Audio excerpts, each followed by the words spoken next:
Hello everyone, welcome to the Sanmarga classes. ಬೀಜೋಕ್ತಿಗಳು ಮತ್ತು ನಿತ್ಯ ಸಮೀಕರಣಗಳು ಅಧ್ಯಾಯದ 19ನೇ ಪ್ರಶ್ನೆಯನ್ನ ಗಮನಿಸಿ.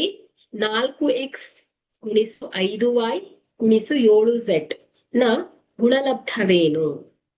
ಸೊ ಇಲ್ಲಿ ಗುಣಲಬ್ಧವನ್ನ ಕಂಡುಹಿಡಿಬೇಕು ಅಂದ್ರೆ ನಾವೇನ್ ಮಾಡ್ಬೇಕು, ಮೊದಲನೇದಾಗಿ ಸಂಖ್ಯೆಗಳನ್ನ ಮೀನ್ಸ್ ಸಹಗುಣಕಗಳನ್ನ ಮತ್ತು ಚರಾಕ್ಷರಗಳನ್ನ ಪ್ರತ್ಯೇಕವಾಗಿ ಗುಣಿಸ್ಕೊಳ್ಬೇಕಾಗತ್ತೆ. ಸೊ ಇಲ್ಲಿ 4, 5, 7. ಸೊ 4 ಗುಣಿಸು 5 ಗುಣಿಸು 7 ಎಷ್ಟಾಗತ್ತೆ ಹೇಳಿ? 5 4 20, 27 140.